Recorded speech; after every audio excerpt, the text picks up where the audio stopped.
The Female Solution Global Radio TV Show invites you to an invigorating, empowering, interactive conversation with our team of hosts Monday through Friday, 7 a.m. to 9 a.m. Central Time.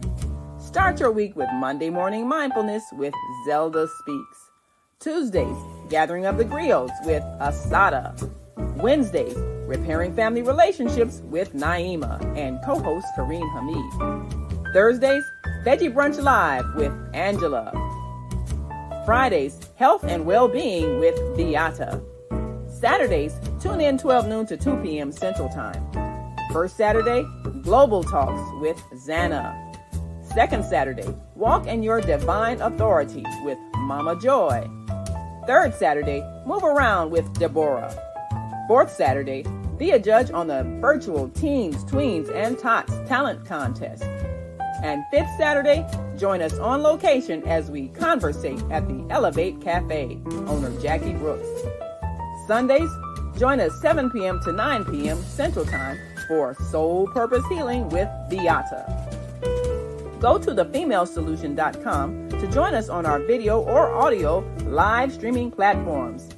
Listen at www.blogtalkradio.com/the-female-solution. Call in on the Blog Talk Radio Network 515-605-9325 or call in and comment on the On-Air Radio Network 727-731-5192. We want to hear from you.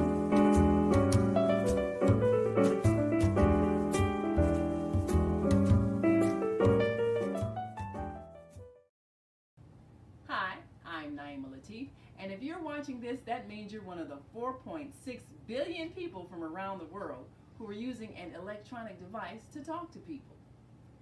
In these times, people are using the internet to talk to everybody. Friends, neighbors, family members, co-workers. People are on their cell phones and computers all day long. Now, if you're in business, that is great news. That means you can sell your products and services all day long and never have to leave your home. All you need is a media connection, somebody to connect you to an audience. And that's why I'm talking to you today. We produce programs, and our audience members are people who shop. They buy clothes, food, beauty supplies, cleaning supplies, home repair, transportation services, child care services. Whatever you're selling, they need to buy it. We're your media connection. Just follow this link, and tomorrow you can sit back and relax at home while your business is making you money.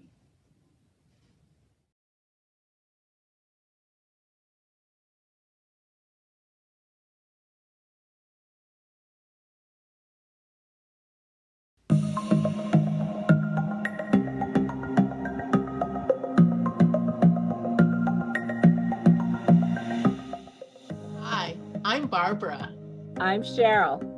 And I'm Naima. We're three Black moms.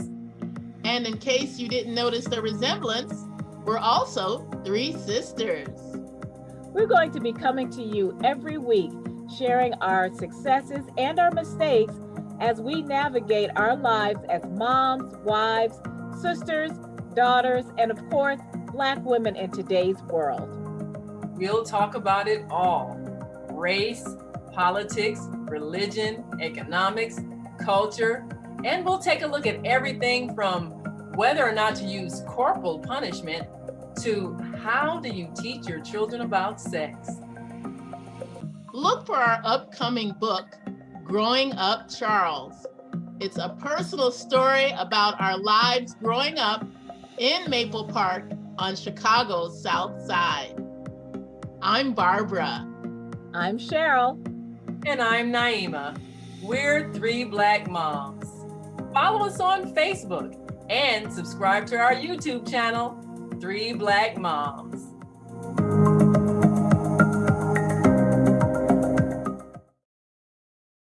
Ọlọ́dún ló máa mọdún rẹ̀ lọ́dún. Fresh Eye tún ti gbé tuntun dé.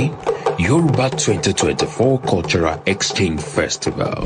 Welcome to the 15th anniversary of the First Eye concert in the heart of Chicago. 2024 brings a celebration that speaks to the soul. We are diving deep into the roots of Yoruba heritage, exploring its global impact and vibrant spirit. From September 1st to September 6th, Chicago becomes a melting pot of culture and connection. Tí ọkùnrin, obìnrin, ọmọdé, àgbàlagbà á jọ wá papọ̀ láti ṣe àgbélárugẹ àṣà wa. I mean, whether you are a seasoned traveler or a curious explorer, there is something for you. Join us for immersive tours, thought-provoking discussions, and unforgettable performances. Àti pé nani nani nani, owanila nani. Feel the pulse of the city as we gather at the Malcolm X College Auditorium. A day filled with reading, style, and inspiration. On September 7th, we come together for a grand finale cultural award gala night, celebrating the incredible women who shape our world. Àgbájọ ọwọ́ báyìí la fi ń sọ̀yà, kémi gbé, kíwọ gbé.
done for my entire life. My dad is an artist.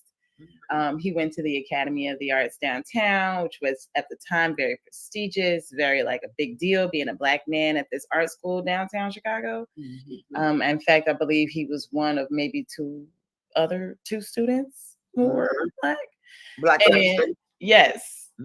So he got that information. He taught me how to be a professional artist. I've been selling my art since I was 16. Actually, no, before that, I wasn't driving yet. So it had to be like freshman, sophomore year in high school. I've been making art and selling it to my teachers, actually. They saw my work and was like, let's hire her. So that's just kind of like how I got started as an artist. It's always been in my blood, literally. It's also something I find my release. It's also how I teach. When we were going through the greetings at the beginning there, I felt at home. She said, "Annyeonghaseyo." I'm like, hey, Annyeong. Because I actually went to South Korea to teach English using art. So that brought me home a little bit in that space. And also, it's just the way that I take care of my children. It's how I make money. That's my main source of income, being an artist, a visual artist mostly, and also being a performing artist. I've been writing also since high school and didn't know that I was good at it until I started sharing it with folks around me. And they're like, oh my God, you have to perform this. I'm like, really? Yeah, right. You caught me off guard like that. I was like,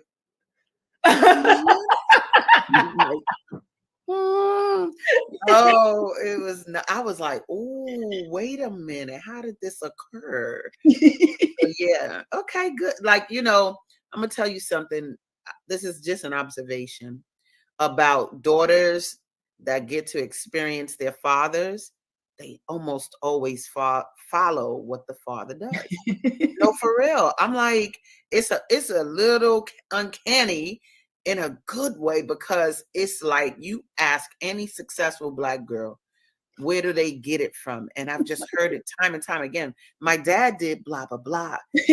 So, I think that's just the bomb that you took it. You know what I'm saying? You did something with it. You obviously had some support if you were doing this before you were in high school, before you were driving, that it was made not only okay, but made a way of life. Like, this is what we do. So tell me, what's up with that? Who is that in that picture next to you? Yes. So I brought this piece out kind of like, oh, you know what? Let's share. This is Margaret Walker.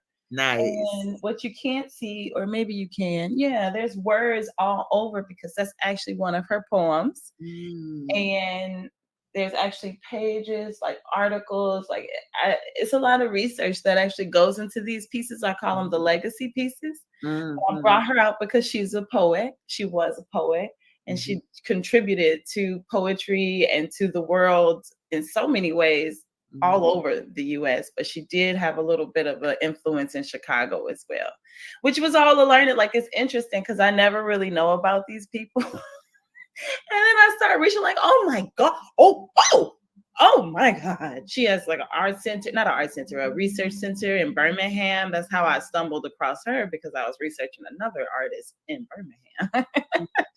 So that's her story as far as I know. But Margaret Walker is her name. Absolutely, baby. That's what I'm talking about. We love a Margaret Walker. We actually love to highlight our writers here in Chicago, because there's so many, from Gwendolyn Brooks to Lorraine Harrensberry so thank you for bringing her and even making her call, because the way your stuff come out, that's some ancestral. Let me show you what to do. Let me tell you what to do type of thing. And I really, I just appreciate it. Now, we had a chance to go to the gallery. Y'all, look, now, is this all your work here? That is, yes, the piece. But this also, let me keep in mind, the Margaret Walker's right there behind me in that picture. Yes. This is a collaboration with my partner. So those other pieces are 100% me, but he and I work on these pieces, the legacy pieces, together.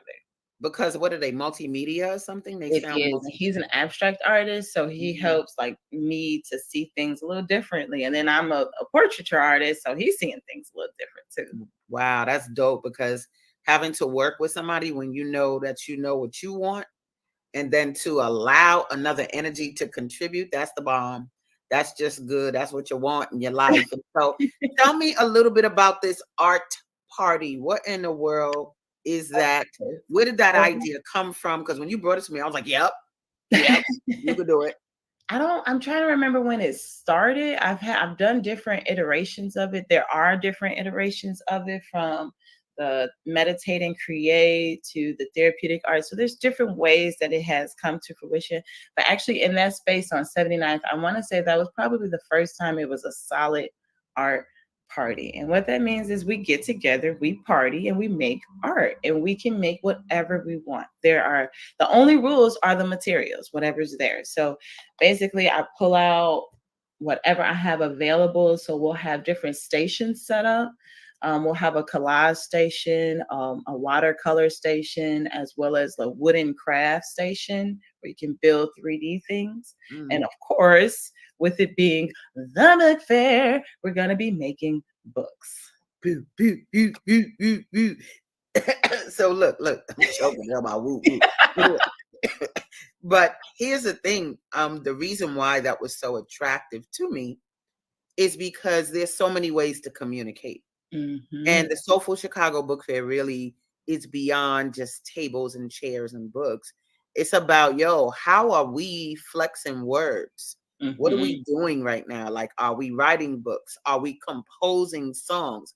And I've always wanted to add art into the Soulful Chicago Book Fair, because I ain't nothing but visual storytelling. Like, period. You know what I'm saying? You said in that painting right behind you, you have, articles, words. It's multimedia. So it like is a way for people to express themselves. And, sometimes in our community, the skills are incredible, but people just be doing what they know how to do, right? And so I love the art for that reason. But also, to me, art is a way to show that you can duplicate this whole physical universe. You could duplicate it. Who could draw like that? Like, who can make that? I'm like, I don't know. I can't do that.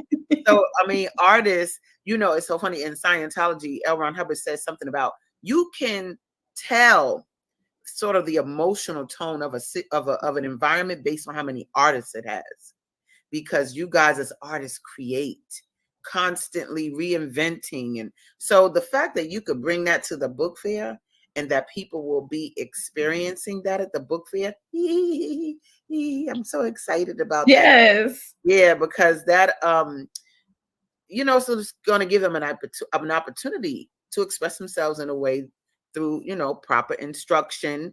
Because I always, even for young people, I always give them their props, because you're talking about, people might say, oh, kids today don't read and write as much as we did. But that's not true, because they text and they post and they using emojis, and people want to say, oh, they talking in emojis. Don't act like we don't come from hieroglyphs. Come on now. We've always used symbols and images to speak. And so do you find that you do that? Like, you use Absolutely. Art, I mean, what I find in art is that everybody can communicate, like you were saying. And when people are like in stressful situations or in spaces of like, it's hard for me to communicate. It's hard for me to open up and show who I am because of whatever stigma or whatever thing that has been placed on me and put in my head, fill in the blank. And what I find with art, and this is where the therapeutic arts kind of grew from, is that when you can get somebody who doesn't really want to talk or doesn't even really want to write, but if they can just draw some pictures, after a while, you can sit quietly and let them draw pictures, they'll start talking to you. And you'll be like, oh, hey, I didn't know. I didn't know you were having these thoughts and feelings. And now that you've gotten your hands busy and you can kind of, your breath changes, right? Your when the breath enters I didn't come science ready. I came art ready. Sorry. We'll take it. We'll take it. Olfactory glands. When the breath rubs those glands, it just calms you down. It just makes you go, ah. If we're always in this, and that's what we do when we're stressed out. But art makes you sit down. It makes you sit still. It gets your hands busy. It makes your mind relax. And it does it in a very peaceful way. Meditation, I have to say, oh, everybody want to sit. Oh, we got to be quiet. Oh, we got to be still. Meditation. It's so difficult. But if I say, here's something to write with, here's some paper, sit down, be quiet, they'll do it. It's true. It's true. And a lot of the similar effects. That's right. Because they love it. I watch children and I actually watch adults. Because when I do my workshops with my books, primarily the one with the about the anti-corporal punishment, beating Black kids.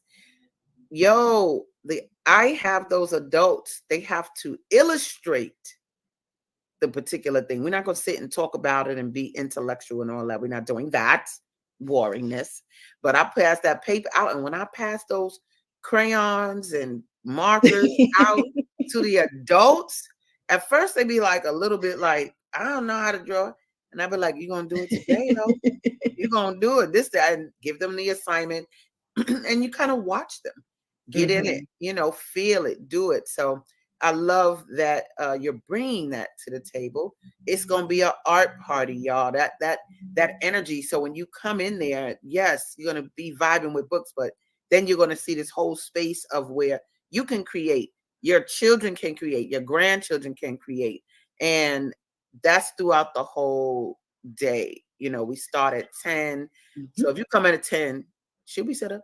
But you throughout the day will have an opportunity to take part in that, show your work. We're going to have to do a little show and tell, let people show their work and do all of that, because that's what we do. I want to see their interpretation of what they create through you. And so I love that. Now check it, y'all. So I think the first reason, though, I contacted you was because I got to see you perform at one of our events. So I had an open mic session, y'all, in a garden on the South Side. Here in South Shore, they've been wanting to pull the book fair to the South Shore area. So they did a series. When I say they, it was a collection of sort of South Shore activists that are community activists, right? Yeah, Iana, love you. But anyway, so they had me doing this outdoor, my open mic set.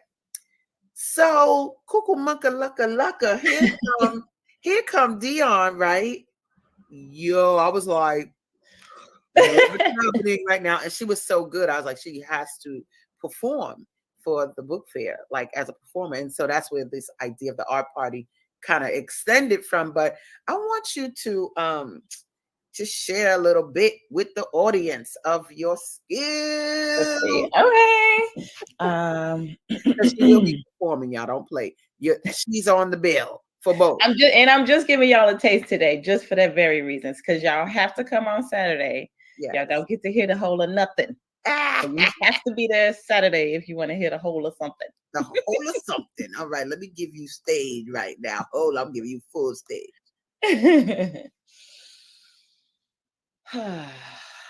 How could I clip my wings and try to stay grounded, even though God and my ancestors got me surrounded?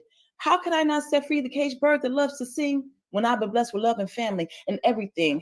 Everything needed to make me a better person is deep inside me, so evolving is my purpose. Consider it truth as I take time to speak to you about the good times and bad times that I've been through. That's all I'm gonna share today. Ooh, how she gonna tease? Don't tease the people. Tease the people. That's a teaser. Because I mean, and you did a literary flay for us right there too. I heard the cage bird singing. I heard that. And so yes, she will be one of the people performing for us at the Soulful Chicago Book Fair this Saturday, y'all. This Saturday. And all the entertainment will kind of start around 12ish. So you want to be there by noon, because you don't know what we're gonna do. You don't know what's gonna be coming up. But I do, love that you have that skill. Yes. Ooh. So many skills. Yes. Now And I'm Well, excited you're to a share. mom, right? You're a mom of two. Do you use any of that? Because I think sometimes when we're mothering, it's so much mothering going on that I had to think one time, yo, you could do this, you do know how to do this, and then impact her. Do you see any of this skill set you have impacting even your own children and the way that Absolutely. go ahead? Both of them have made up songs at this point. Yes. Mason is a published artist. We have done so many. In fact, they've both performed with me once. I did a show and they were like, we want to get on stage. I'm like, you know what? Get up here. And so they performed their songs that they made up. Nice. And they are both visual artists. I think my daughter, Katie, she's going to be more of a writer because she just gets my notebooks and just starts writing on the lines. Like she's writing words. Oh, because how old is she? She's 3. She'll be 4 at the end of May. So she's already rocking the boop boop. Yeah, like she's writing the book. She says, "I want to be like mommy," and she comes and sits next to me with her notebook, and I'll be writing in my notebook, and she'll be writing in hers.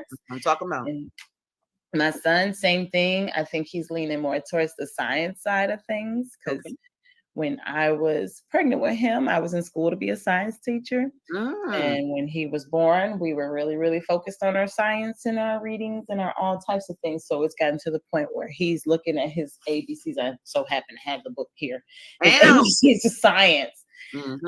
And he actually, on his own, took this book and started writing, drawing the pictures and labeling them on his easel. He has his easel here. I saved the picture. So yeah, he just pulled on his own. I was like, okay, go for it. That's what we're doing today. That's because we also homeschool. Nice. So I let him lead. Like I we do our learning at a certain time, but I kind of let him lead what we're doing. What do you want to do today, son? I want to make art. Okay, well, let's make art. What do you want to make art about? I want to make art about the planets. So he painted the planets and labeled them. He sure do. And said, well, because now I'm teaching him how to research because he's always asking me, well, what's this? What's that? What's that?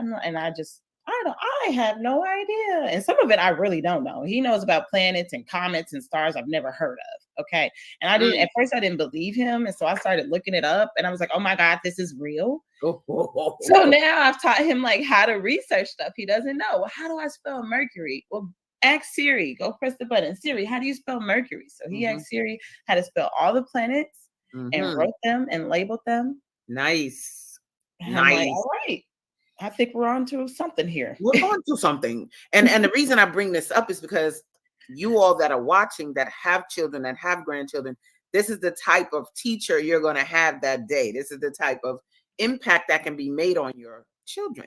And what you might have a problem doing, or maybe even the boring school, boring teachers, them getting their point across, sometimes they just don't have the skills, but you'll be immersed in an experience where creativity is being used to mentor our children. Creativity is being used to get them interested. And I think it's so good that you ask his personal opinion about how he learned and what he wants to do, because we take that for granted as parents a lot of times, where we don't even think to ask their opinion about what they want to do. We just be vomiting commands on them. Why, man?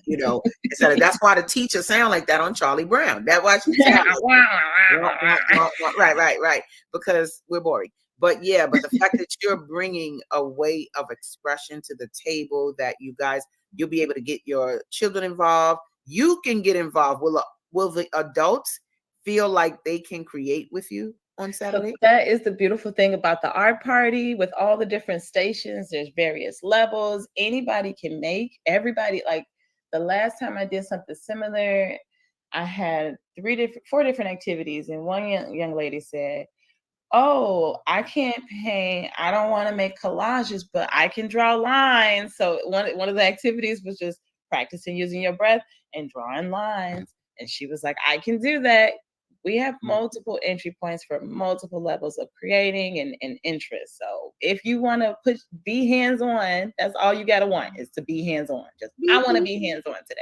Nice. That's what we're talking about. And so this Saturday, you guys, like I said, April 20th, I'm going to show the promo in a minute, but it's going to be a little bit more than what you're bargaining for, because that's what I want to do. I want us to spread out the way that we express ourselves, because to recapture and to rewrite some of our realities, we're going to have to do it. We're going to have to go to the next level.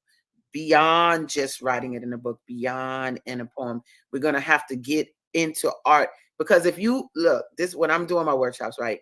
I had to show, like, on the corporal punishment tip, the way you could tell Black people were not into beating their children early on is through art. We're the culture that use art to talk, right? So when you look at parents in traditional African art, if you go to Egypt, the little baby boy standing next to the pharaoh, standing next to him with the headdress on, like what in the art. Or you might have a statue with the mama and the baby. The baby is in her arms, suckling at her breast in the art, right? You can see all kind of civil treatment of children for African people in their art. And so you need art to set not only the tone, but to procure the future. Because the art stays, they be trying to knock off our noses and stuff. They be trying to, we're gonna knock off the Sphinx nose, but be quiet now. Ain't nobody silly. So my thing is really having our young people and our adults get into the art, baby, and be able to talk through the art. They already, like I said, they already going towards it. All the use of emojis. They be having little hidden stuff. We already know that. They be saying hidden things with the emojis. But the point is, this idea of setting up a language with imagery and with symbols, and to understand that language, that's a thing, yo. Like I said, like hieroglyphs. So the fact that you'll be doing that is Hercules, what we love. Is there anything that people like you said you sell your paintings, and will you have them at the book fair? Yeah, so I'll be bringing some prints. I'll bring a couple art pieces. Margaret Walker might be one of those following me that day. But I'll bring a few things that people can look at and look into. I'll also be sharing some information about some of the other stuff that I do, because I, like I mentioned, do a lot. One of which is being director of STEAM at CEO Superheroes, where we offer all types of programming for families, for children, for homeschoolers, you name it. We're really, really working to get this idea around science and art that they are intertwined, they are related, and you can make a profit off of being an artist or a scientist of some kind. In addition to that, I am the co-founder and president of the Healing Academy, y'all, in which we're a nonprofit organization. Both of these organizations are places in which you can experience the therapeutic arts, which is a program that takes you through several stages of self-reflection through the arts. So all of those things are just many of the bits that make up what I do and who I am. So I'm really excited to come Saturday to share this, to be able to perform and share that. Yeah, there I am. Don't get it twisted. I'll put you up there now. There's me being me. Nice. No doubt. So isn't that the actual fair? I mean, not fair, the open mic that you were talking about earlier. Open mic in the garden. Yeah. I wasn't lying, y'all. I wasn't lying. Like, she was out in the garden. What? Just rocking it. Oh, look, boom, right? So yeah, that's why you know you're authentic. Boom, boom, boom. It's there. But yeah, definitely, this was the moment where I discovered your excellence in, what you do with your words in addition to your painting. So I just want to say thank you. And y'all be ready for her that day with everything that she offers. Bring it all, girl, so people can see and continue to be a part of what you do, because you're dope. That's what we love. You guys, thank you so much. Thank you, my love, Dion. We're going to take our break and come back with some more excellence, but we'll be ready for your art party on Saturday, my dear. Yay. Peace. Yeah. All right. So, yes, we got a little commercial break. When we come back, we are going to rock out. Look, I'm going to leave her name up there. Leave it out there. Shade out here, but it don't matter. But we're going to come right back after these messages and have some more excellent people. We're going to the author realm after these messages. See you in a minute. The Soulful Chicago Book Fair presents its 2024 Spring Fling. Saturday, April 20th, 10 a.m. to 6 p.m. Over 100 titles by Black authors. Fiction, nonfiction, and children's books. Free admission, open to all ages. Book buying galore. Featuring vocalist Sherry Soul, Dion Victoria's art party, music magic time for the children, great food, lots of fun, and much, much more. Saturday, April 20th, 10 a.m. to 6 p.m. Betty Shabazz Academy, 78th and Ellis. Special thanks to our sponsor, CEO Superheroes. The Soulful Chicago Book Fair Spring Fling. Be there. All right. Hi, I'm Naima Latif, and if you're watching this, that means you're one of the 4.6 billion people from around the world who are using an electronic device to talk to people. In these times, people are using the internet to talk to everybody. Friends, neighbors, family members, co-workers. People are on their cell phones and computers all day long. Now, if you're in business, that is great news. That means you can sell your products and services all day long and never have to leave your home. All you need is a media connection, somebody to connect you to an audience. And that's why I'm talking to you today. We produce programs, and our audience members are people who shop. They buy clothes, food, beauty supplies, cleaning supplies, home repair, transportation services, childcare services. Whatever you're selling, they need to buy it. We're your media connection.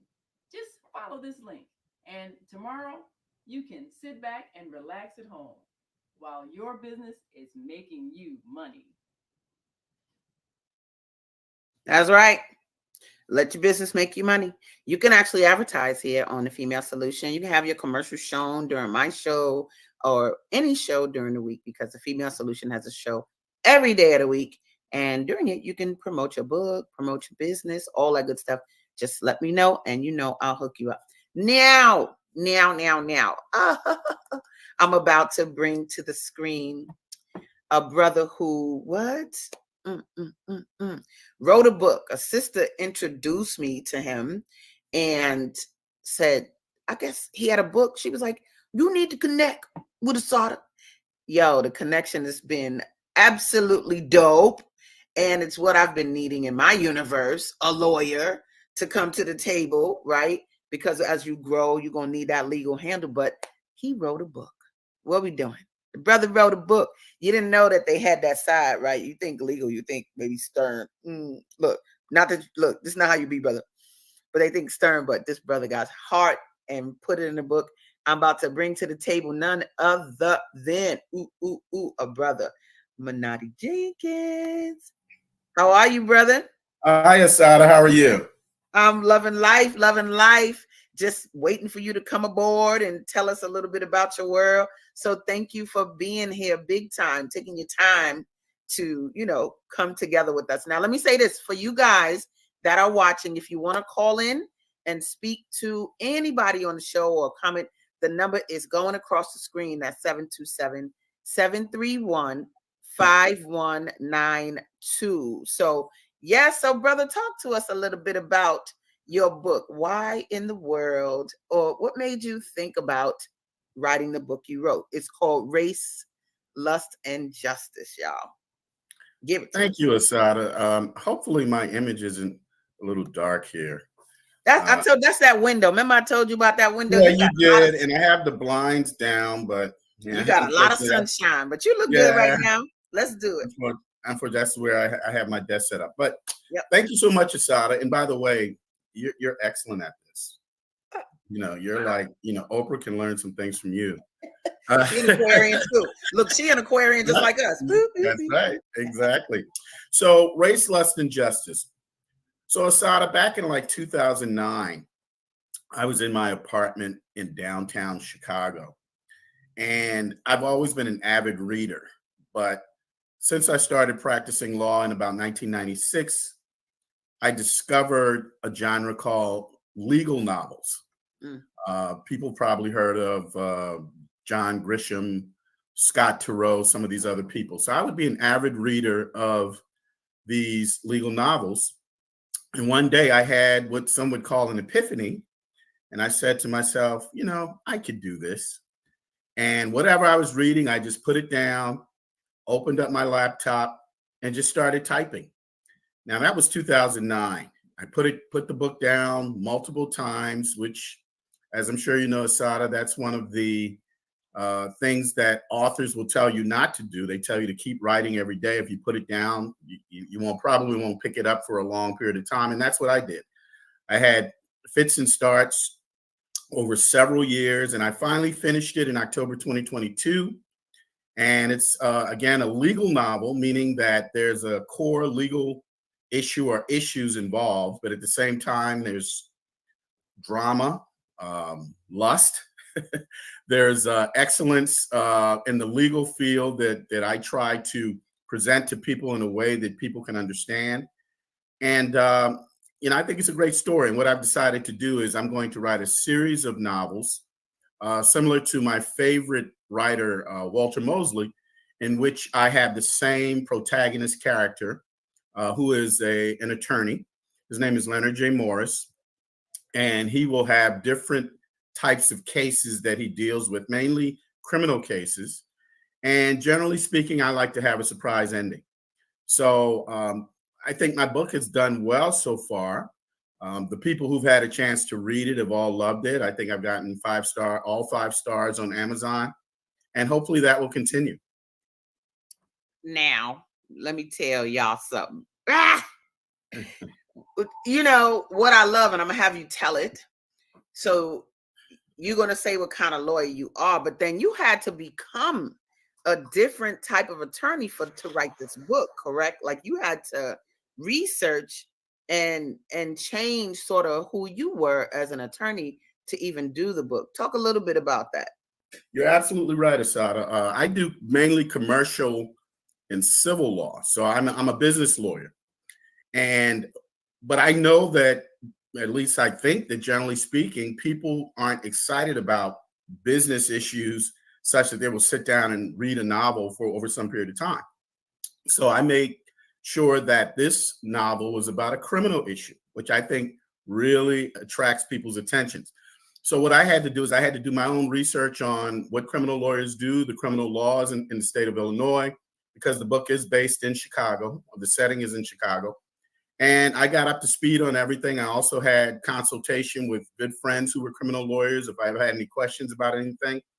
So I was able to reinvent myself to become a criminal lawyer, even though I have to emphasize, Asadah, that this character, Leonard J. Morris, is not me.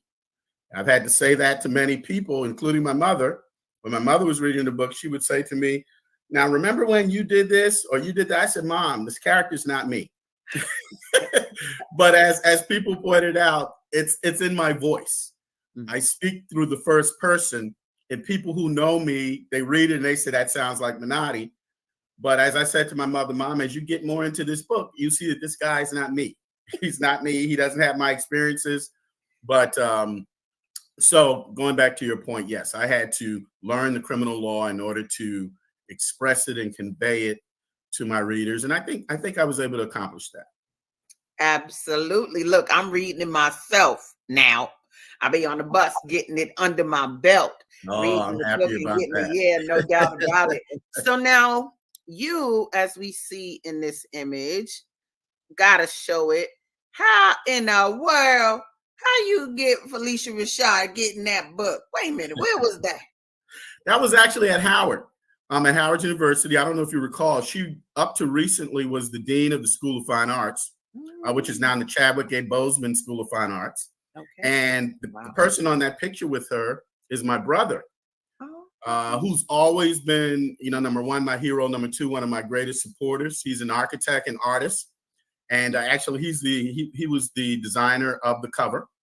And when the book first came out, he ran out, and I think he bought like 5 of them. And maybe a night or two after he bought it, there was some event on the Howard campus at the School of Fine Arts, and he went there and he saw Felicia Rashad, and he told her about the book and took a picture with her. And hopefully, it will open up some additional avenues. Look, I said, oh, this Big Willie right here. What? Look, he don't just have little Betty on the side holding the book. He gonna say, I'm gonna have Felicia Rashad holding the book. That's what we gonna do. When I saw that, I was like, oh, excuse me. Yeah, well, I have to give my brother all the credit for that. No doubt. We do have a caller, so I want to take that call. 773-221. You're on air. Say your name. I see you from Chi-Town. Let me know if we still got him. Oh, going once, going twice. Sometimes I do get verbose, and I'll be like, oh, we got a caller. Wait a bit. If that caller comes back, let me know, and then we'll bring him on. Just send me a little message, and we'll bring him back on. So now, you said the main character is not you, but how hard was that? It's challenging to not put yourself in there. And like, what's good is that you have a legal mind. So that whole being able to separate it and make sure that there's no incrimination to yourself. Like, what was that process like for you, making the story and making sure you kept it separate from who you really are? That's an excellent question, Asadah. And I would like to think it has to do with tapping into my creativity. I'm a litigator. That's what I do. And as litigators, we tell stories. I mean, that's what I do every day. We tell stories to juries. We tell stories to judges. And that's not to say it's false. It's just to say that we are able to create a scenario based upon the facts. So what I did was I sat down and I thought about what I wanted my plot to be. And it just developed over time. And, clearly these are thoughts that I've had in my mind that I've expressed on paper, but I made sure that I didn't identify too much of me. I think maybe 2% of Leonard J. Morris may be me. For instance, he was a Howard undergrad, but he went to a different law school than I did. He was married with a son. I'm divorced with 4 daughters. And, his parents had names that I think tracked my parents' initials, but they were people that were totally different from my parents. He had siblings that were similar to my siblings, but again, different. So to keenly answer your question, I would say it was just about mental gymnastics and my creativity.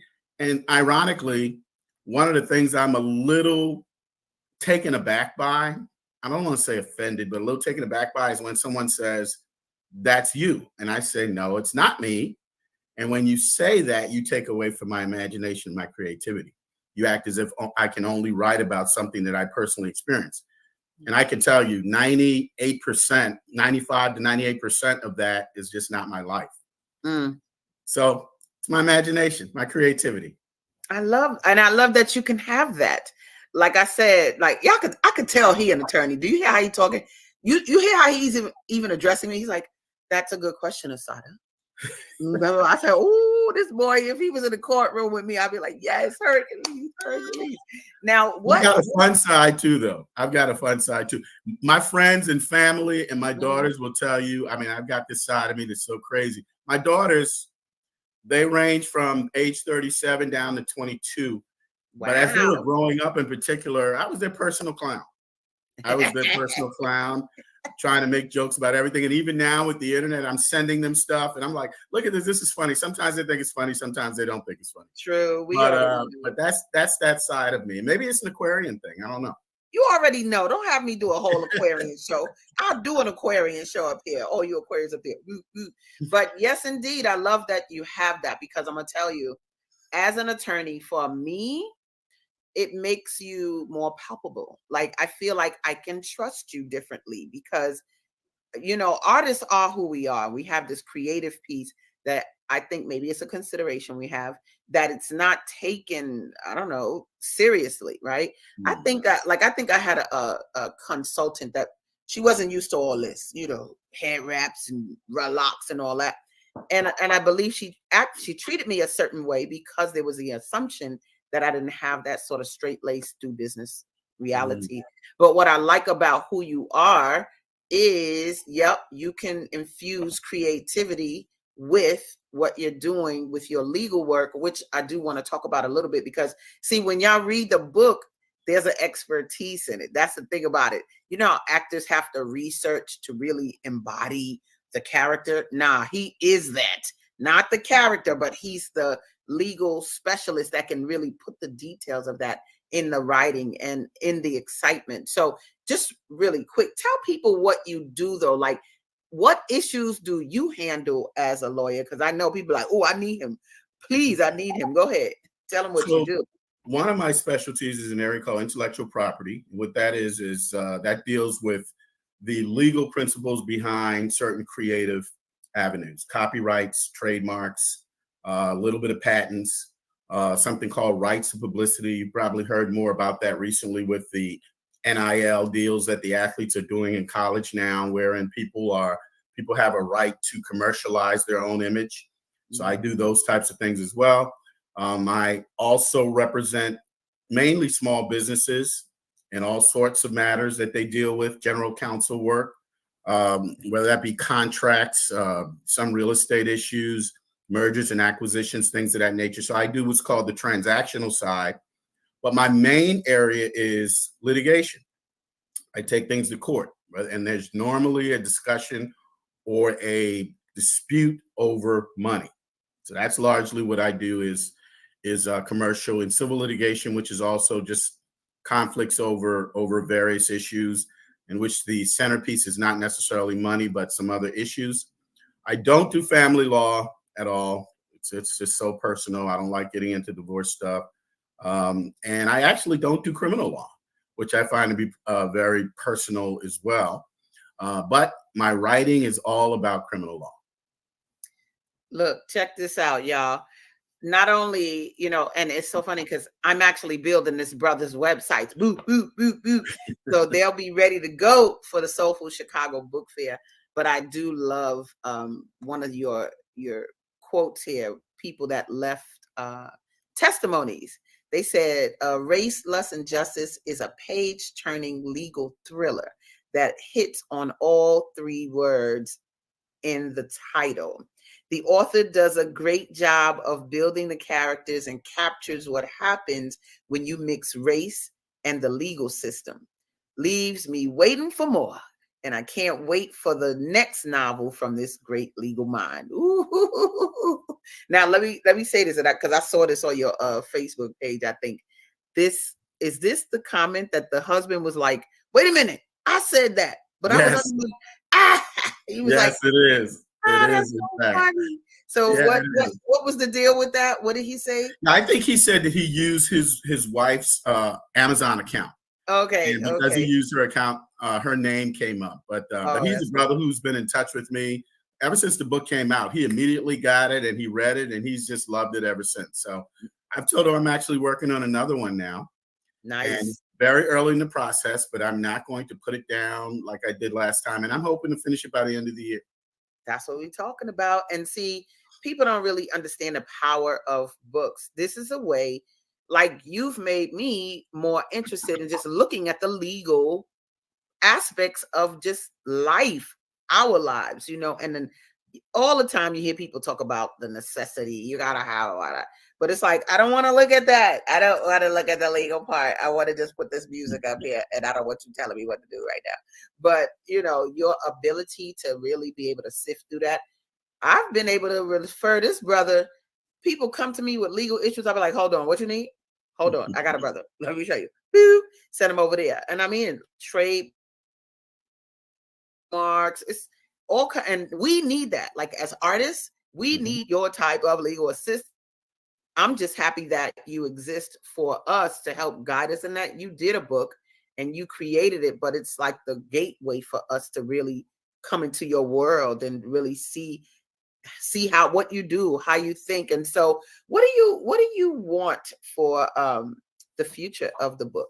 What do you see? I know you talked a little bit about creating a series.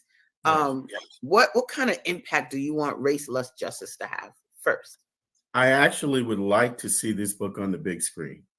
And I'm not sure if that's too high of a goal, but I would love to connect this book and have someone do a screenplay of it. And everybody who's read it has said to me, I can see this as a movie. And so I that's what I want to see with Race, Less, and Justice at some point.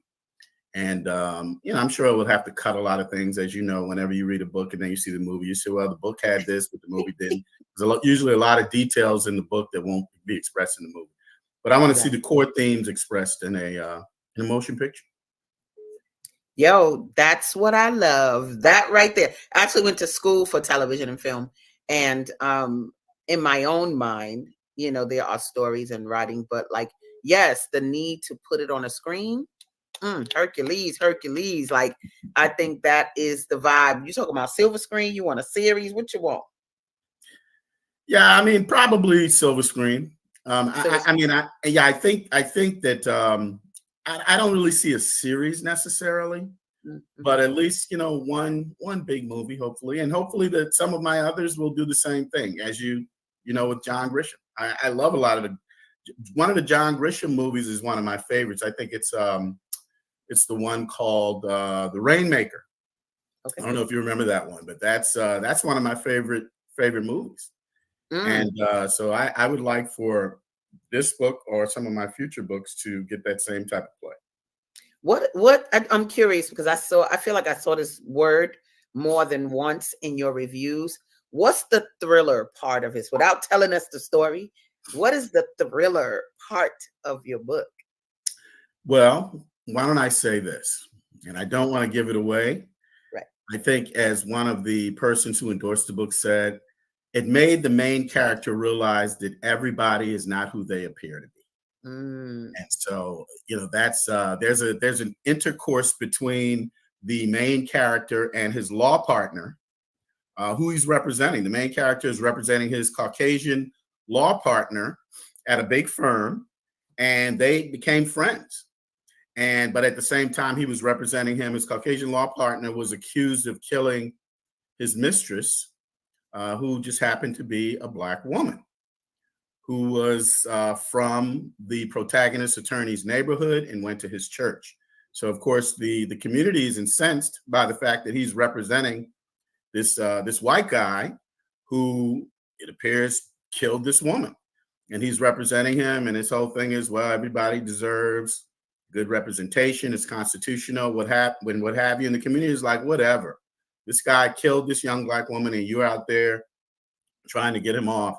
So in any event, I'll just leave it to say that there was a lot of transformation in the thinking of the protagonist attorney as to how you deal with people. And like I said originally, he had to come to the conclusion that people aren't always what they appear to be.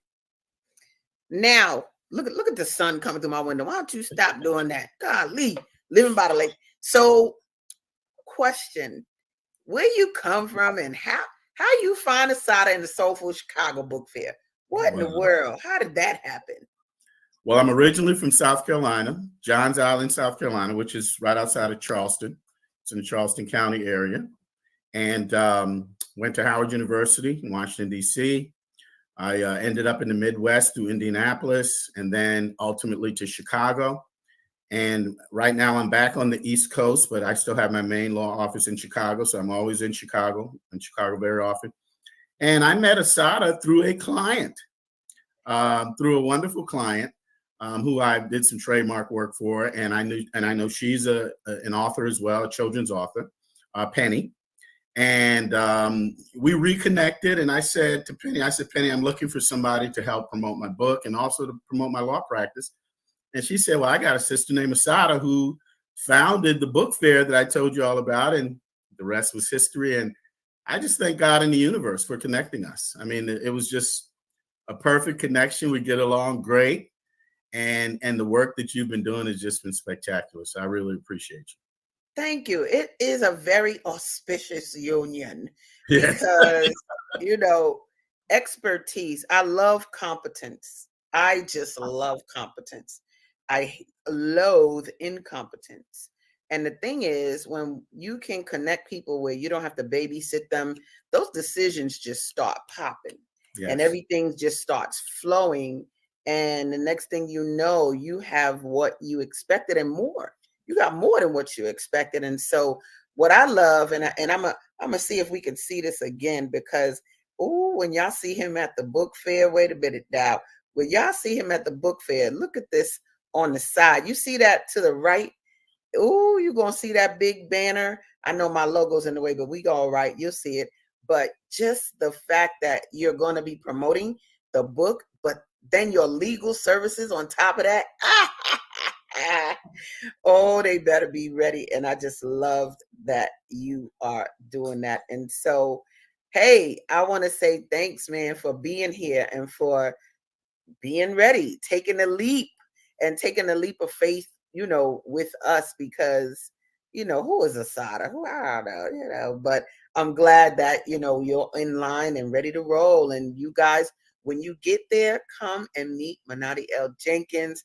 Get that book signed. Come and you might need to come there to get his legal services. I think you might have a line of people talk about, you might need some order forms or something where they can write your name, write your situation. I'll call you back because they may be coming to you for that legal service, which you'll be open to that type of communication, correct?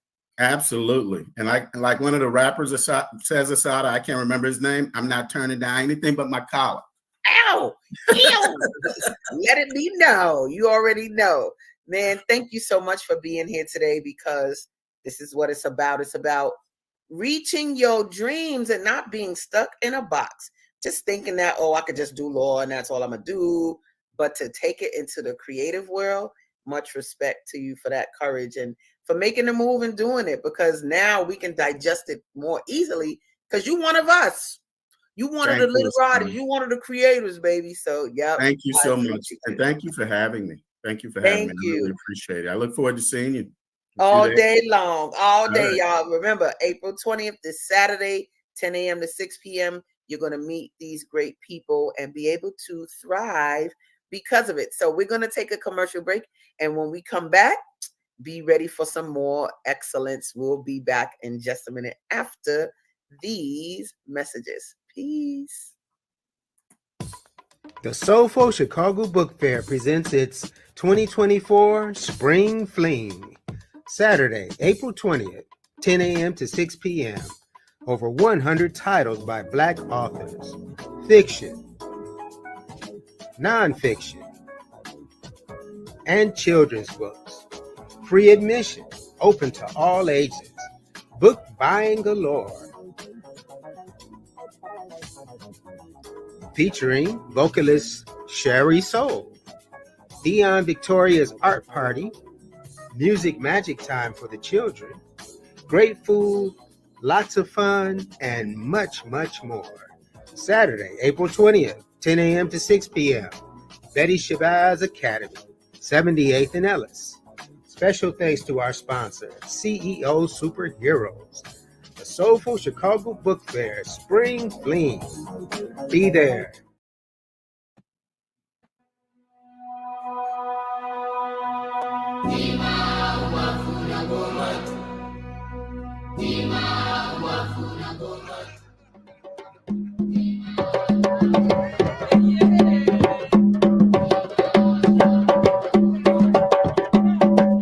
And Anase went back to the village with the golden box. He set the golden box and gathered the children as you are gathered now. He opened that box and stories just rushed out of the box.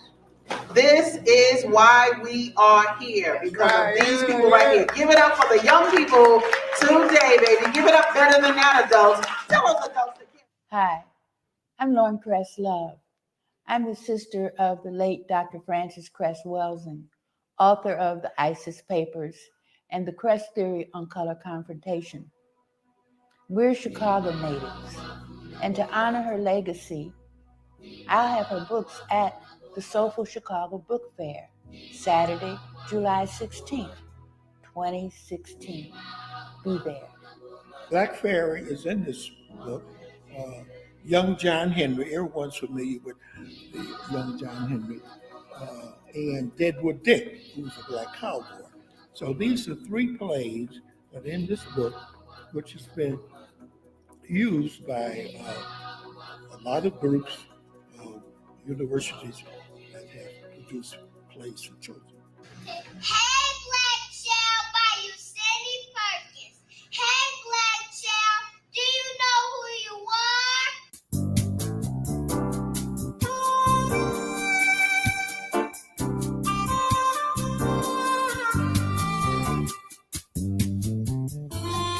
Hi, I'm Joyce Clark. I'm 92 years old, and I have written books for Black girls so that they know how important they are and they learn the mystery to their history. I'm going to be at the Soulful Chicago Book Fair, and I want to see you there. Saturday, August 3rd, 2019.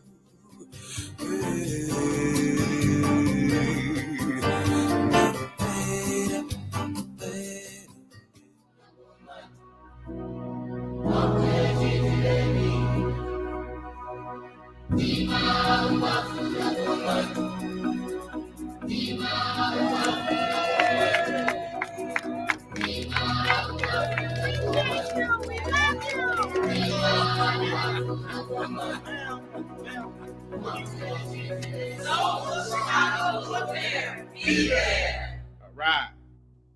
I'll be like this every time I show it. I'll be like, oh God, the ancestors. So yes, we want to give it up to the ancestors of our literary giants that have gone on. Usaini Perkins, Tenure D. Black. Like, there have been so many elders to approve what we do here. Humble, humble, humble. Nothing else I can say about that. But thank you. And thank you, Amandila, for making the excellence in that tribute. Now, ooh wee, I love this girl. Woo wee. What would I do without her? She one of them energies that really got me coming back to Chicago, because, you know, I don't know what kind of friends y'all have, but this one right here, this that tried and true. Not only the tried and true, but she just does stuff on such another level. I am going to bring my girl. Oh, I can't just take it. Oh, wait, let me do the dance. Oh, da da, he saw not. Go, go, go. Good morning. Top of the morning, my Top of the morning, Asadah. Oh, wait. She's been with me since I came on this morning. That means since 6 something. So now here she is. She done transformed. I took off the t-shirt and the head wrap. Yes.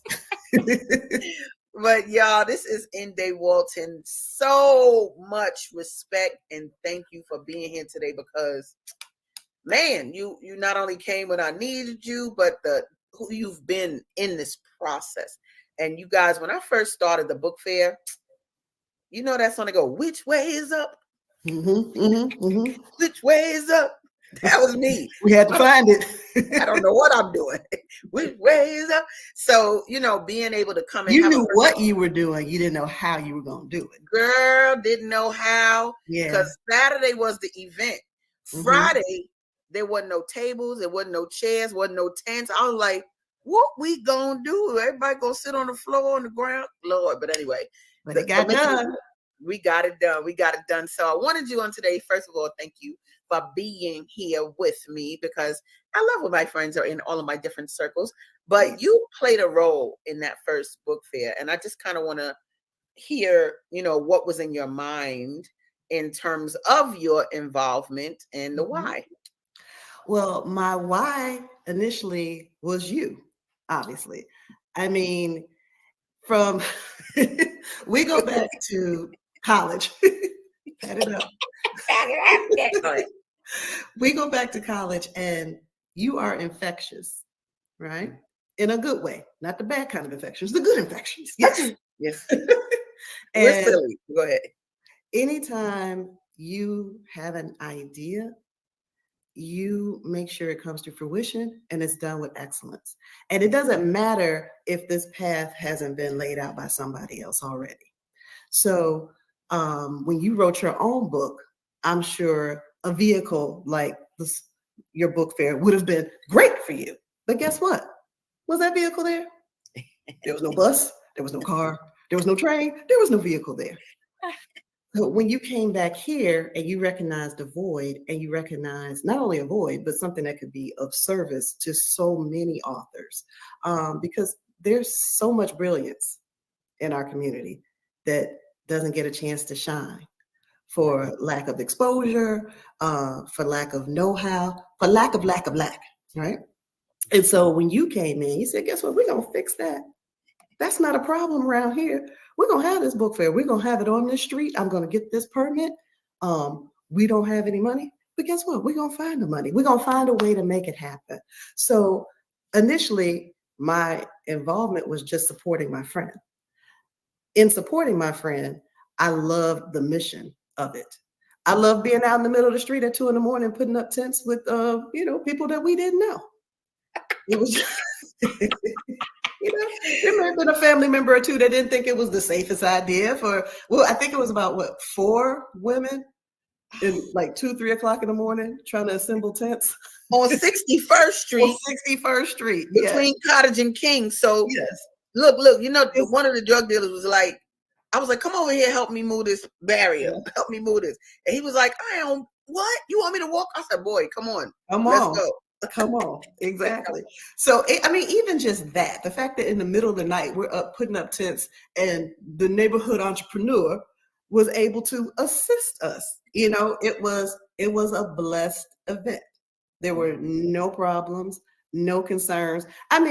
My friends call me the head of security ministry. So regular end day wouldn't feel like it's okay to be in the middle of the street at 2 o'clock in the morning putting up a tent. Yeah. But that for this event, for this blessed event, for this event with purpose, for this event with beautiful intent, there was no problem whatsoever. We're gonna get these tents up.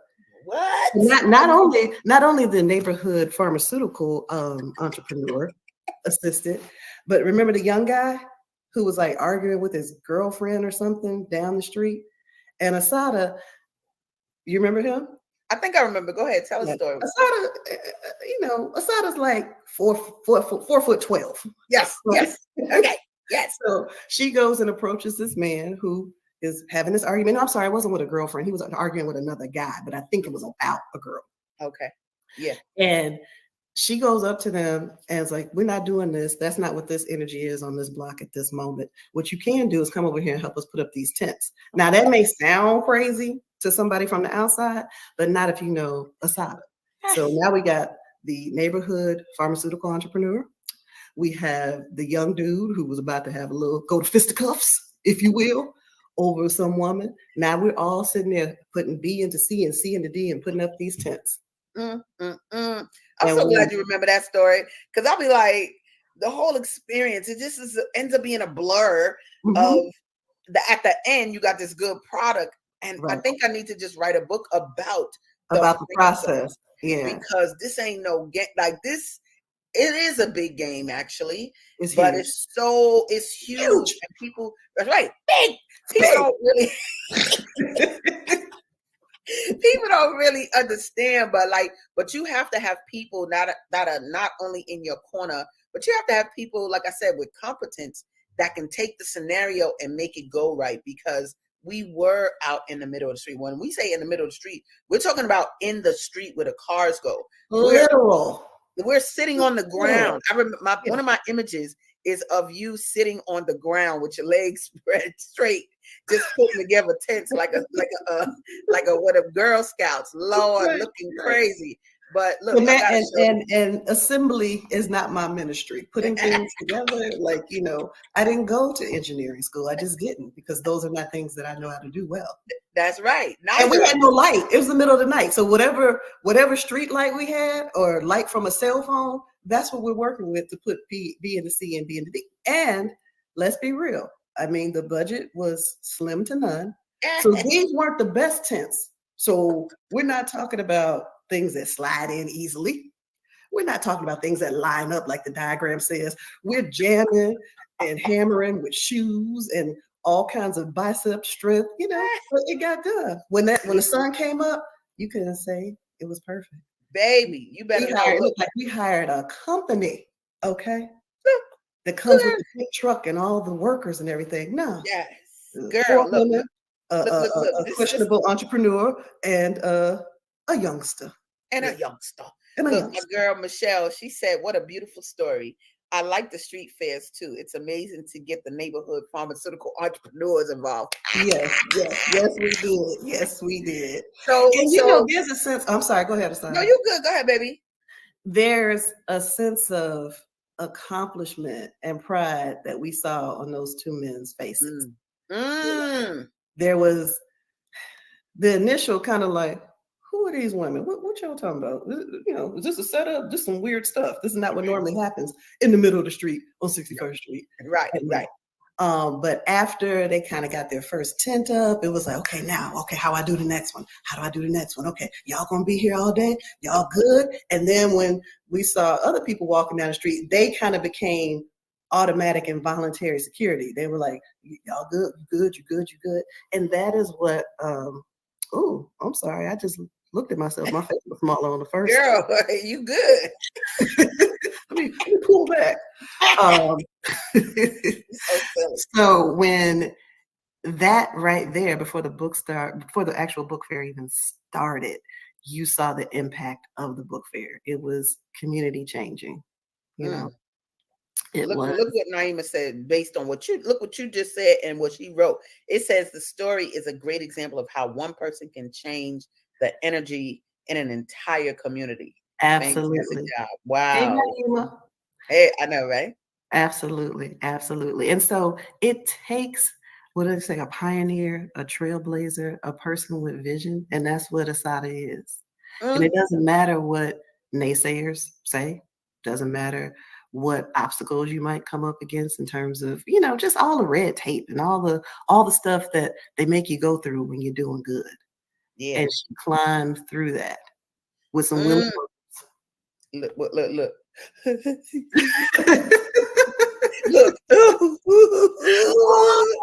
Come on back. No, girl. But yeah, look, but the thing is this, y'all. And this has been a challenge. And the reason I even have you up here today, because there's a work that goes into what y'all are experiencing, right? This event that's happening on Saturday, we love it. But there's people behind all of this. Sometimes it feel like the little red hen, the dad going, who will help me make the bread? Not I. Not I, said the dog. Like sometimes it does feel like that. But then there are times when and the people that I do keep in my circle, like I said, they're competent and they could come to the table without me having to say anything. And then you see the full production. And that full production happens in that way because of people that know how to do what they do, or they have a passion and a love for the work. Me and Ende, like she said, we went to school, but we weren't all like, what book did you read today? I don't know. What cotillion did you attend in your... Yeah, no. No, we didn't do that. But I knew that you would connect to the vision, not just because you were my friend, but in your own right, your work as a journalist and your work, you having to tell the stories of the world in so many ways. Can you just tell us a little bit about that? Because I need them to understand the quality of who sits before us. Tell us a little bit about your media world. My professional world, Asadah and I both went to Northwestern University, and I was in the Medill School of Journalism. So my degree is in print journalism, and then I got a master's in broadcast journalism. Yada, yada, yada, great, whatever. But even as a child, I just like to talk. I like to tell stories. One of my good friends always says, when I start a story, can you put the end as close to the beginning as possible? And I'm like, no, I can't do that. I've got to tell you all the details. I got to give you all the color. And so coming out of Northwestern, one of my first jobs was in a newsroom in Washington, D.C. And from there, I morphed from news into, I'm going to call it edutainment. So I was at BET, but I was always in the news and public affairs department. So I was doing political shows. I was doing town halls on politics. I was doing things like Teen Summit, a teenage talk show. So I feel like for the majority of my career, I've done television that mattered. Like I liked getting a phone call from a kid at the end of a show saying, you know what, I was going to kill myself today until I saw this episode on suicide and suicide prevention. Most recently, I've been in the court television genre, working for 2 court television shows. It was the Judge Mathis show for a while and now Divorce Court. And of course, I've got my own dreams and aspirations for my own thing. So that is in the works as we speak. Hercules. So we're talking about, I told you the book fair is about our ability to tell stories, our ability to communicate, our ability to really take charge of the storytelling of our own lives, right? Yes. And so that Can you is. say that again, one more again, because I was so good. Look. The ability. I hope take I charge. remember it. What did I say? No, but the ability to take charge of the storytelling of our own lives. Yes, that's right. The The storytellers of our narrative that gets put out for us is so often just wrong. And not only is it just wrong, then we take it in. We believe it. We know it's wrong, but we take it in and you start to act on it. Yep. And so we need things that feed us, that work for our systems, things that don't give us spiritual gas. And a lot of the narratives that are out there bloat us, give us gas, gout, all the things. Oh, that gout too. All the things. Yes, spiritual gout. Yes. All the things. So we need an Asadah. We need a book fair. We need, because it's not just, because, some people are like, well, people don't really like to read. Well, that needs to change, one. But two, if you come to the book fair, it's more than just books. There's entertainment. There's a feeling that you cannot describe. It's just blocks and blocks of love, period. And inside, and typically in neighborhoods where people think only bad things happen, because that's the narrative that's put out. But what it is a thing of beauty. And the beauty that exists in these neighborhoods all the time gets a light shown on it for a change. No. Say it again. Say that again. What's that? I'm like you. I'm like, what did I say? What did I say? What exactly did I say? But the beauty that exists in our neighborhoods that often doesn't get a light shown on it, the book fair does that. So all the beauty that exists there that we don't hear about, because that's not what pops on the news. Right. That's not what people talk about in the various, threads and various social media. Mm-hmm. Bad things that happen often get more light than the good. So on these particular days, you're reminded that there's way more light, that there's way more good. Even to the point, the first book fair, Asadah got Eric Roberson booked as one of the performers. So he was the headliner on the stage. And that's the other thing. Like I said, it's not just books. There's multiple stages. There's portrait reading, there's singing, there's dancing, there's some of everything.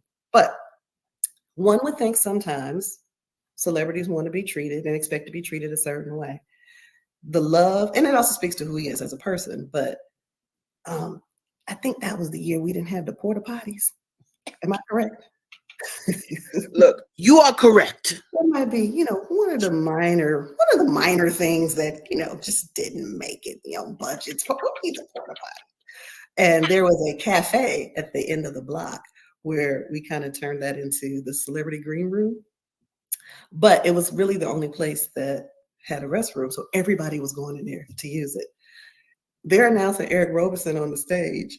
He's standing in line in the cafe behind some people trying to go to the restroom before the show starts. And so he's just standing there. I was like, let me try to move some people. He's like, I got it. He's like, I'm supposed to be on stage in 30 seconds and I gotta go to the bathroom. It was no problem. Nobody was like, no, I've been standing here 5 minutes. Everybody let him go. Then he hit the stage. everything from outside looking in, smooth. He probably came out of a luxurious green room, replete with whatever was in his rider, with plants and flowers and incense and candles and such.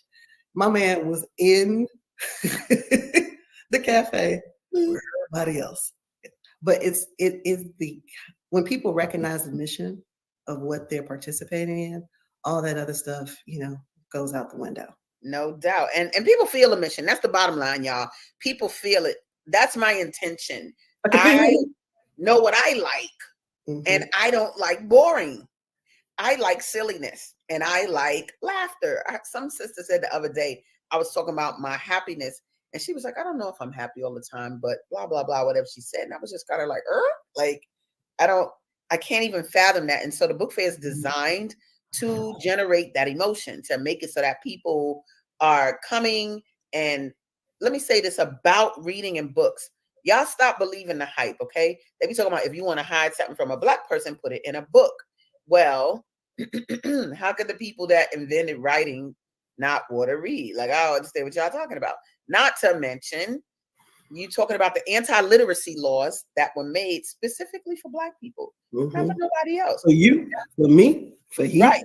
For she, everybody, melanin, right? And right. So basically, if you got caught reading, they might take your eyes out. They might cut your fingers off. They might take out your tongue. So when you talk about a people that don't want to read, it's a reason. There's never been a pause since that time where we've had any healing. And so that, to me, is part of the call for the Soulful Chicago Book Fair. It is to confront this non-reading nonsense and create a celebration so that we can really come out. And I'm telling you, that first year that it was so many events that day on the South Side. It was like VON and Silver Room, and it was crazy that we had 10 people, but we had like 3,000 people come out that day, right? Yes. And into this, get involved. But here's the thing: that's 3,000 people that knew all that we had was books, y'all. They didn't think that they might have some shea butter I could buy. Right. Like they knew one of these sandwiches. No, they came for the books. They came for the books, and so and for the books that you might not see at Barnes and Noble. Ain't no might not. You ain't. That's just a reality. The thing about these mainstream, you could go that route if you want. Nobody minds, whatever. But I know it's hard to find a Black book unless it's Black History Month in a Barnes and Nobles. And those 28 days, we popping. You understand? Even in Target, you can get Black History T-shirts. All right. So I'm just saying, we top tier. Come on now. So my thing is, beyond February, right? Our goal is to really boost up this literary marketplace, not because we just want to be known for selling books, but these are people's stories. They put their blood, sweat, and tears in those, and for real tears sometimes, because there's a vulnerability involved in writing a book, and there's a courage that is involved in writing a book, because your family is usually saying, whatever, they're not really supporting you in the same way. Like they're not taking you seriously, like as if you were being a doctor or whatever. But the book fair, we got to make this on a regular.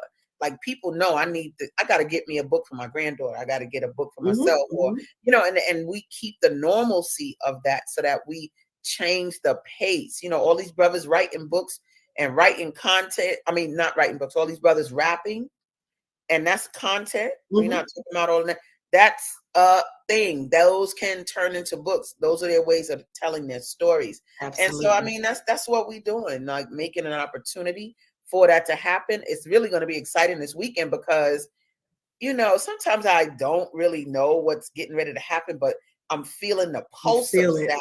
Yes. I'm feeling the I can see people sharing it on social media. Last night I did this reel to the song, Gonna Have a Funky Good Time. Do-do-do, boom, boom, boom, boom. All of the books, with the books going like this. Boom, boom, boom, boom, boom. What?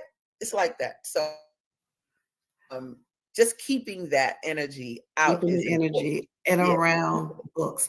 I want to go back to something you may have said about 47 seconds ago. You said we never had an opportunity to have a healing from the way that we were taken away from wanting to read, the desire to read.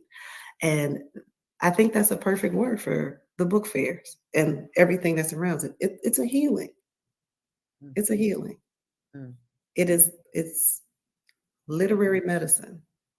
Oh, wait. Yeah, write that down. Write that down. You can have that one. You can have that Look. What she said? Literary medicine. Hello. Oh, it's a wrap. It's a wrap.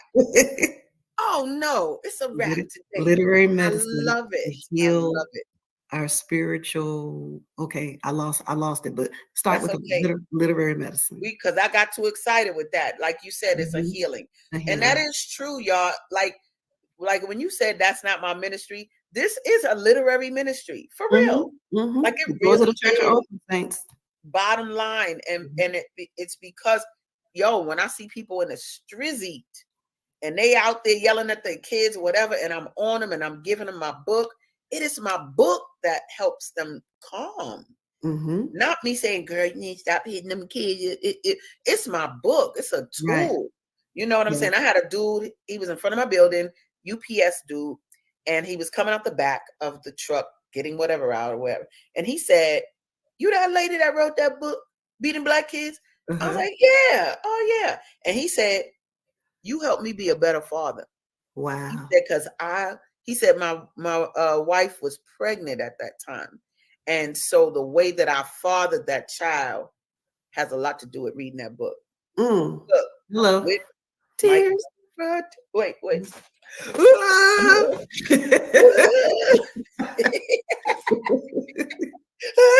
So I don't take the book fair lightly because you get to leave the book fair with just experiences that you can live vicariously through. They wrote the book, but you get to be a part of what the authors went through. And then, like the dude Manotti just said, brother said he looked at other people doing it. He said, I could do this. I could do this too. Yeah. He was like, we inspire people to now take your stuff and put it in a book. The sister that referred Manotti to me, I helped her, met her in the street, maybe at the restaurant down the block, and her books were ideas. Now her books, she may be on her second or third book, but her banners, everything conceptually, I definitely helped to take it from thought to fruition. So that's to me what we got to do, y'all. We got to really step up to the plate, create what's in here. And I'm going to say, so now that I've said it on the airwaves, next summer's book fair, my book will be there. Hold on. We have to take a commercial break for 7,000 years because I cannot take what I just heard. And what? Next summer's book fair, absolutely. Do you know what it's about? What it's about? So I'm still working out the concept because I thought it was one thing, but as I write, I feel like it's morphing into something else. Oh God. I can't take it. Oh God, I'm so glad. So next summer. Absolutely. Oh, that's absolutely. And it's one of these things where you talked about being vulnerable. I think that's been one of my concerns because it is based on life experiences initially around dating. But I realize that it's actually much more than that because the things that have happened in that realm of my life reflect my thought processes in other parts of my life. And I started to see some parallel stuff. So what I thought was just going to be a fun little light. And then he said, and can you believe this? Has actually morphed into, I don't know. I don't like the term self-help, but for lack of a better one right now, like a self-help thing. So I will start and I will type and then I might get a little scared and I pull back and I watch Sanford and Son instead. Then a couple of days later, I might come back. So yeah, by next summer. Oh man, that and I'm gonna tell you, actually, that was my inspiration for my first book. It was a book event in New York, and I had a decision I could make about doing the book. It was only 5 months away, so it was like chop, and I actually did it. But to use a book event as a goal, it's a good. It helps you set a good pace for yourself to get it done. That is going to be so thoroughly successful. I cannot wait to assist in any way that you desire. Oh, absolutely. Look, don't let them big boys get you. Them big boys gonna be coming for you now. They be having contracts that they, You know, we know what those contracts are. We already know. Sign your Use life your away. 5 cents. As I pull off, you pull it off in your Maserati, and I'm running down the street with my bus pass. No, that's not what we're doing. Exactly. Well, I do want to say thank you so much for coming on today, my lovely Inde. You Thank you for having me. are just a part of my history. Yes, and thank you for your vision and your tenacity and your ability to push through all obstacles that pop in your way. Hold up. So I'm speaking for the community. We thank you. Thank you, baby. We thank you for you. Yay! You guys, we're going to the Spring Fling this Saturday, y'all. Spring Fling, literary things, baby. Be up in the place. Literary things popping. Literary. Look! Oh, look what I made. Watch this. What is it? Watch this. I gotta put it up there. Hold up. Watch this. I made this. It's taking too long. Watch this. Bringing you literary litness. LL, bringing you some LL, literary litness. Literary litness. What you said, literary medicine? It's a rap. What you look? I'm gonna find me LM, literary litness, literary medicine. I love y'all. We'll be right back after these messages with our last and final fabulous guest. Thank you, Inde. You the bomb all day long. Yay. Let's get it. Yay! We'll be back, guys. Stay tuned.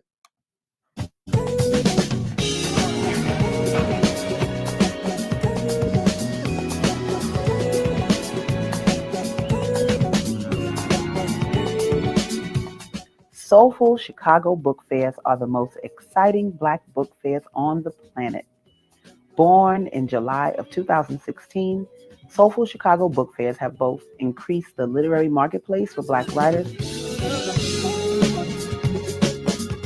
and given lovers of Black literature places to find books about the Black experience the world over. The main summer book fair stretches 4 city blocks on 61st Street between Cottage Grove and King Drive. Each block is characterized by its own genre, donning the works of fiction authors, nonfiction authors, and children's authors. How it's gonna be. The day begins with a procession of elders atop a float, demonstrating the book fair's honoring of community elders.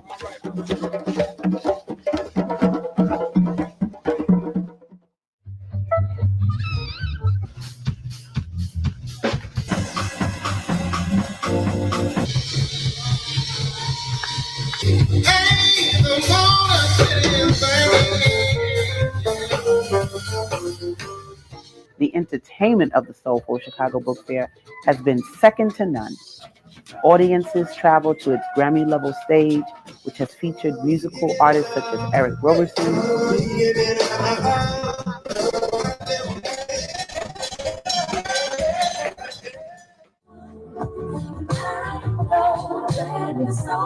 King,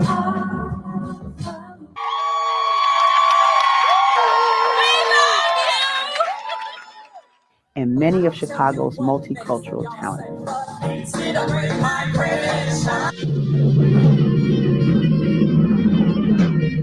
The book fair's community stage sits equidistant from either end and showcases puppet shows, open mic sessions, and author talks for festival goers to enjoy. That bought homes or provide an economic foundation. Aspiring authors have enjoyed the Soulful Chicago Book Fair's lineup of helpful workshops on publishing, writing for children, and legalities of the publishing industry and more. From its exhibitors to its entertainment,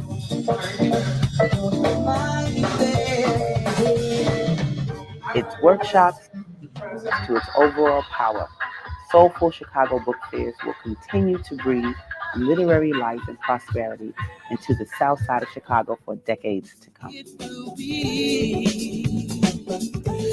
it's gonna be. So much to see. To the heart of the Soulful Chicago Book Fair comes The Soulful Book Fair Foundation. The Soulful Book Fair Foundation provides programming, training, and literary opportunities for Black-themed writers and their readers, while increasing exposure and access to culturally relevant literature in Black communities. The Soulful Book Fair Foundation is built on 4 pillars. Enhance the Black literary marketplace, bolster training and marketing for Black writers, archive Black stories and literary experiences, and foster writing and telling of stories through Black youth. Our signature book fairs have showcased over 350 authors. Still, there are not enough opportunities for Black writers to promote their work. The Soulful Book Fair Foundation helps to enhance the Black literary marketplace and provide avenues for authors to gain exposure and sell their books.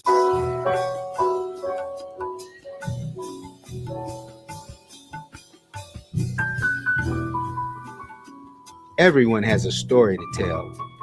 For those people courageous enough to become authors, we help guide them through the process of building a business around their books.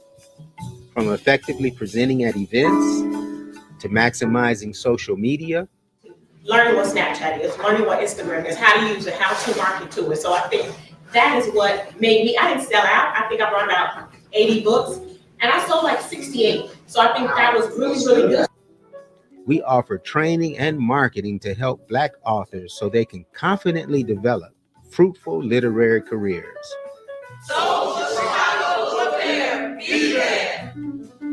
Understanding the past allows one to map out the future. We preserve the stories behind the storytelling of activists, writers, leaders, and youth in the Black community through state-of-the-art videography, produced by the media partner of the Soulful Book Fair Foundation, OM Productions International. We transform history into our story. I purchased my first property at 19 years old, and I have done more than 20 deals since then. I can teach you too. Come visit me at the Soulful Chicago Book Fair. Myth. Children today do not read and write as much as we did in the past. Children today actually read and write more than we used to because they post and text as their primary form of communication. The Soulful Book Fair Foundation creates opportunities for young people to share their stories through special workshops. In our African tradition, when you have special programs like this, you usually or always begin it with a libation before our Shema Denmark BC. He was recruiting enslaved Africans for 5 years in Charleston, South Carolina, to take over that city. Hey, Black child, be what you can be. Learn what you must learn. Do what you can do. And tomorrow, your nation will be where you want it to be.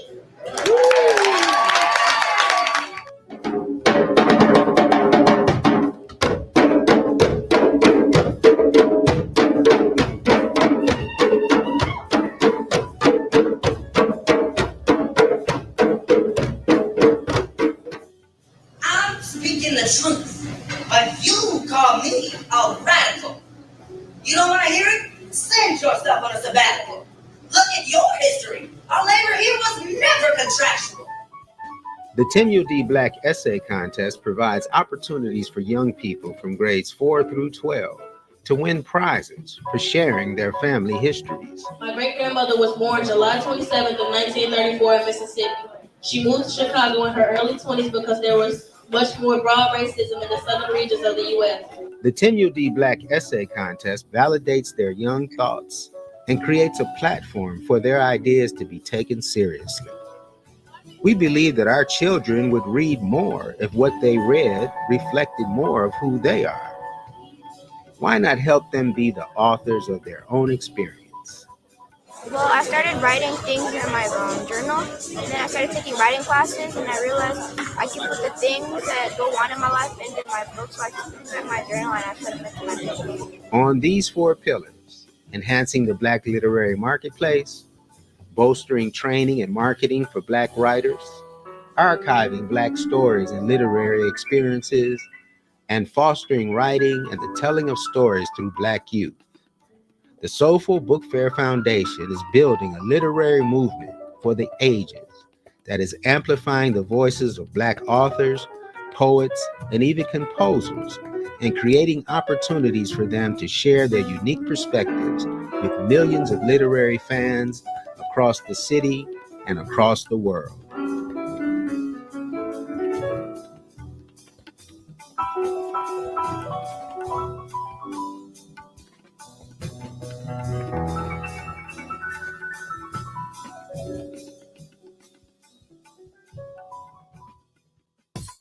The Soulful Chicago Book Fair presents its 2024 Spring Fling, Saturday, April 20th, 10 a.m. to 6 p.m. Over 100 titles by Black authors, fiction, nonfiction, and children's books. Free admission, open to all ages. Book buying galore. Featuring vocalist Sherry Soul, Dion Victoria's Art Party, Music Magic Time for the Children, great food, lots of fun, and much, much more. Saturday, April 20th, 10 a.m. to 6 p.m. Betty Shabazz Academy, 78th and Ellis. Special thanks to our sponsor, CEO Superheroes, the Soulful Chicago Book Fair Spring Fling. Be there. All right, I gotta give it up. I gotta give it up. Look, I gotta give it up right now. Let me tell you who makes much of this possible. It's these babies right here. Look, CEO Superheroes. Woo, woo, woo, woo. Those are our sponsors for this event. And let me tell you, CEO Superheroes is a group that I work with. We've done podcast training. They'll be presenting the podcast that they created last week, and just so much more. They did photography with my daughter, so they'll be showing their photography, so they'll be a big part of the book fair as well. But without further ado, I'm bringing on a sister. Hold on, let me look at this literary litness. Let me get that off the screen. I got a sister who has been rolling with me for quite a while, and if you know me, you see this symbol on my neck. Boo, boo, boo. I am a proud Scientologist, baby. Proud, proud, proud. Because I know what it does. I know how it helps to build people, right? And so none other, than the whole hookup. Yep, Church Scientology, Dianetics Foundation will be in the house on Saturday. So if you ever had a curiosity about it, they're going to be up in there. And there's so much to offer. But I got a sister that is in the mix that's going to let us know about it, because she's been rolling with me in Scientology. She's probably been there longer than me, but we're going to find out right now. Let me see if Khadijah Solomon is on the line. Khadijah, are you there, darling? I'm here. Good morning, Chicago. Good morning, baby. How are you? I am fine, thank you. And yourself? I'm loving it now. Y'all see that picture up there? That's Khadijah. Y'all gonna hear her voice. That's her picture. That's the voice that's talking. So Khadijah, you hear her say good morning, Chicago, right? That's because she's from New York, but she lives in Chicago now, straight up representing Scientology. Khadijah, tell us a little bit about yourself and why are you even vibing with Scientology? What in Dianetics? What are we doing? Well, I can tell you shortly that Scientology changed my life, and it also saved my life. I came to Scientology 13 years ago, and I walked in there being curious just like most of us, and I was looking to become this amazing life coach, in which I didn't already know that I was that. But when I walked into Scientology, and the first thing I saw was that they had everything that you can possibly imagine that can change your life, from things to help you with your health and your well-beingness. And I knew that this was the place for me. And guess what? 13 years later, I am still here. Yeah, you still there. Now, not only is she still here, y'all, why the child, she a New Yorker like me. Why you in Chicago? Well, partially it's you, Asadah, and I'm not going to not say that and give you your props. You invited me to come and check Chicago out some years ago, and I was a little hesitant about it because you only hear of the negative. But I said because I knew you so well, I was going to take a chance and come on out. And when I did, the only thing that I experienced was warmth. I experienced the hospitality that I was accustomed to having, that I don't usually get in New York City. And it made me say, this is going to be the place for me. In addition to the fact that we just built a beautiful new org here, I could not say no to Chicago. Look, let me tell y'all something. This sister moved from New York to Chicago specifically to help work at this new Church of Scientology that we have here. Now, if you've been to the spot we had on Lincoln, if you're in Chicago, 3011 North Lincoln, that's cool. But baby, oh no, we got an 8-story building downtown Chicago, baby. We talking about marble floors and just sheer excellence, just the straight up, like you coming in. I think I call it spiritual college. That's what I call it, spiritual college, because there's actually a gradation that you could go up to get stronger and stronger as a spirit. You understand? A lot of people say, oh, it's a religion and all of that. Of course it is. Yes, it is. Ain't nobody straying from that, because the goal and the reason why it's a religion is because the goal is to be a stronger spiritual being. And so what are some of the things with moving to Chicago to be a part of this movement, Khadijah? What are some of the things that you hope to create, or you have faith that you will help create? What I want to create is a peaceful and safe environment for all, not just one race or one religion, but for all mankind. What I want to convey to the individuals is to service you in any way that we can, so that you can get that spiritual growth that we've gotten. And that's why I'm here. I want to make a difference so that I can be the difference for the folks in Chicago. Girl, and the thing about it is, because we from New York, and in New York it's like 3 different churches of Scientology, right? But in Chicago, we the only one in the Midwest. Like, what? So you talking about Wisconsin comes to the table, Indianapolis comes to the table. I have a picture of you up, and then I got a picture of us in our suits. Ooh, me, you, Angie, and Ibra. Black women rocking it, all in Scientology, all different ages, different energies. And I have the book Dianetics next to you. Can you give a little clarity about the importance of Dianetics to our people and what it will do? Yes. So without giving it all away, Dianetics is like one of the first and basic courses that we have, and it's actually the game changer. And what Dianetics do is it helps you to understand the mind, so that you can understand what's happening to you, and then you can actually do something about it to change it. That's it in a short, without me giving away really what it is and what it does. But I would strongly suggest that if you don't have a copy of it, that you get one right away and read it, and make sure you clear all your words. Look, when she say clear the words, in Scientology and Dianetics, we do not play. You hear me? You are not gonna go past a word that you don't know. Stop thinking you smart. Stop thinking you went to college. And because I had to look up a word one time, I was doing a course, and a lady saw me looking drowsy. So she was like, "Everything okay, Asadah?" I was like, "Yeah, I'm good," you know. So then she was like, where were you last feeling bright? And I showed her where I was last feeling bright in terms of the reading and, stop being sleepy.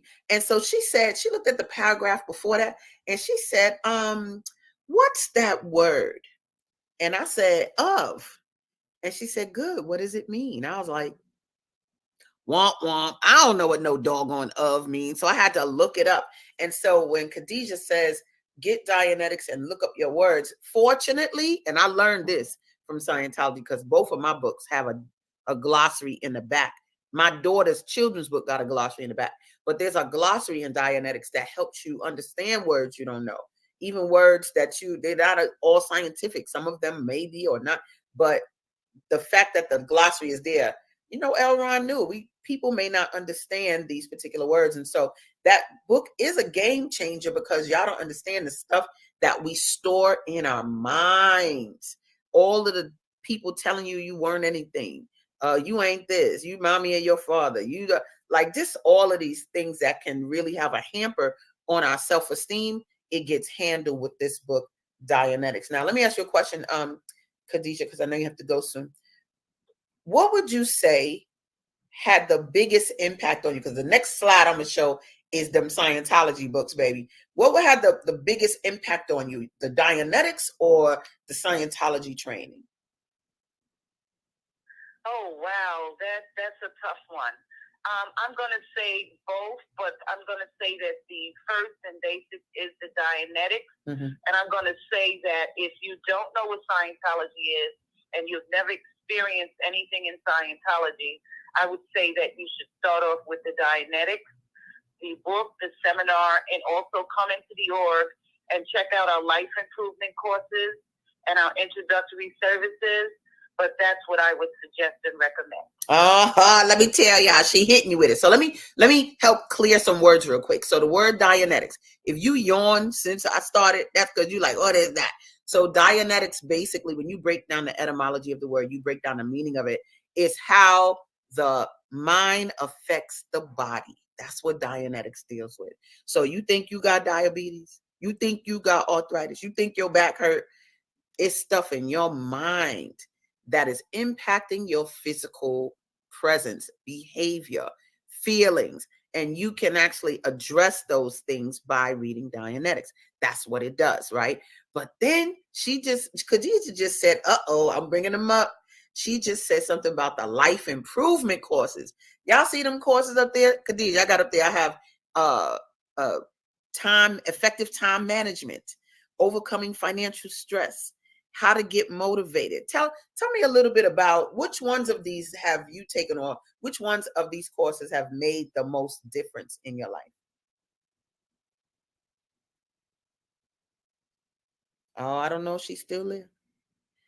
If she's not still there, it's okay, because I'm going to tell you about these life improvement courses. And feel free, Khadijah, if you come back, to stop me and add your 2, 3, 5 cents all day.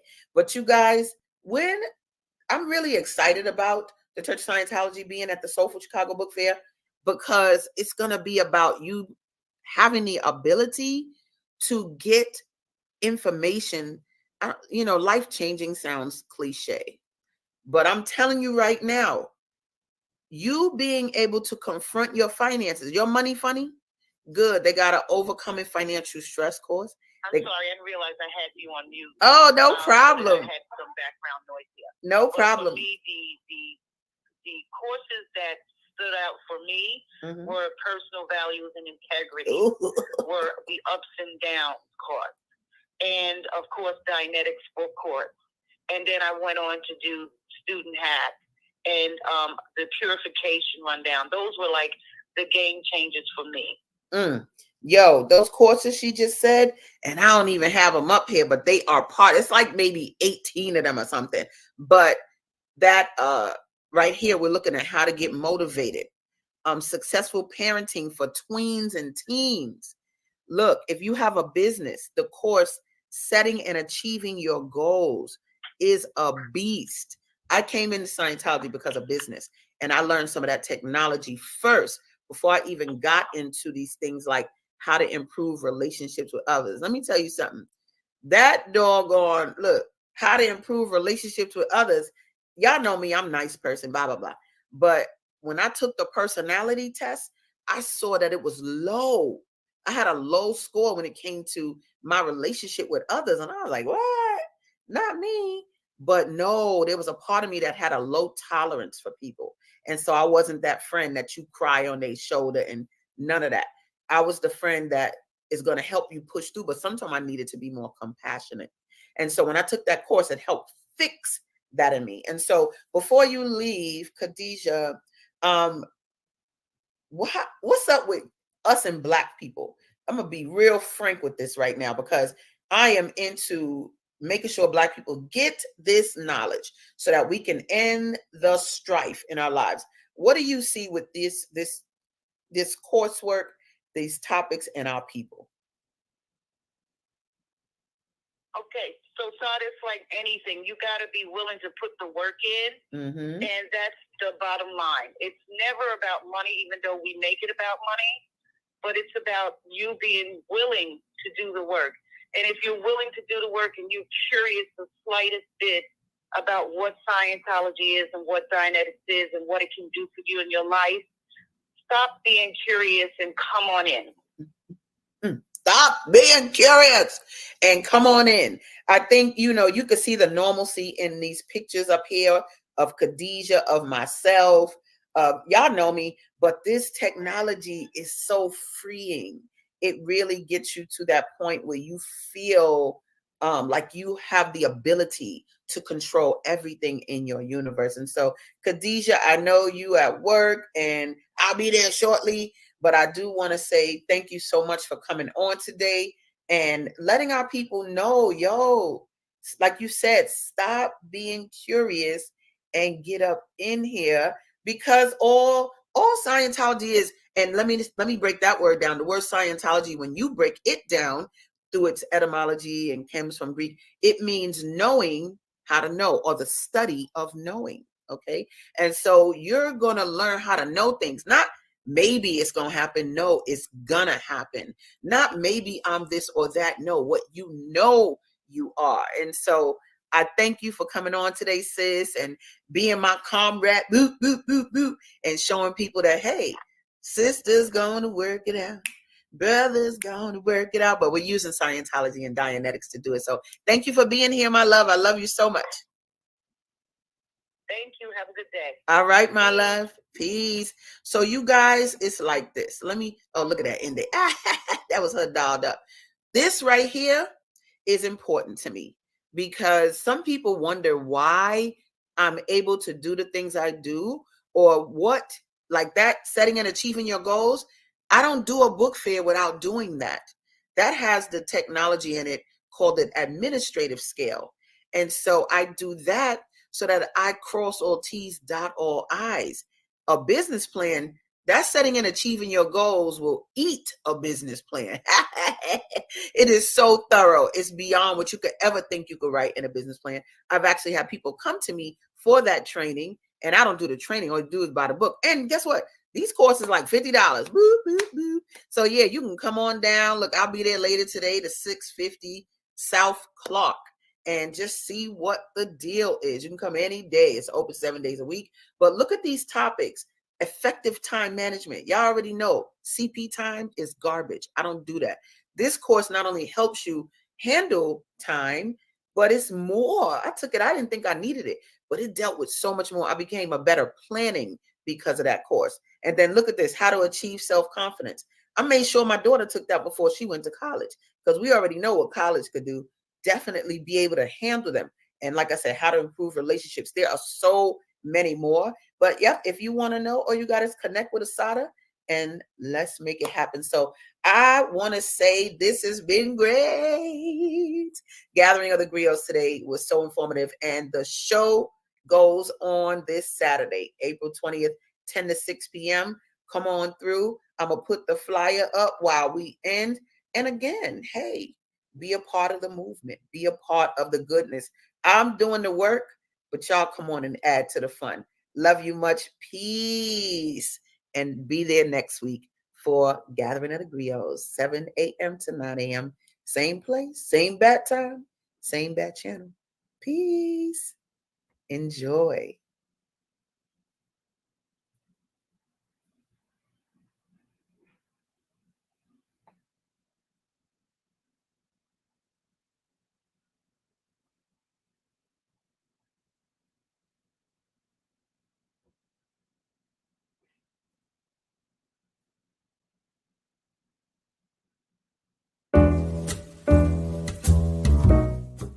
We've come to the end of our show today. If you missed any broadcasts, go to our website for the audio and video archives at www.thefemalesolution.com.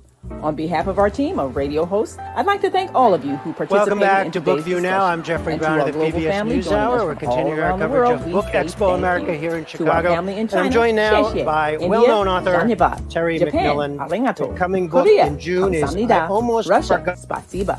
Germany, danke. Poland, dziękuję. France, merci. Spain, gracias. Italy, grazie. Egypt, shukran. Ghana, madasi. Nigeria, eshe. South Africa, ngiyabonga. Senegal, jareh. Kenya, asante. Israel, toda. Pakistan, shukriya. Afghanistan, tashakur. Saudi Arabia and Palestine, shukran. Assalamu alaikum wa rahmatullahi wa barakatuhu. Thank you, and may peace be upon you and the mercy of God and God's blessings.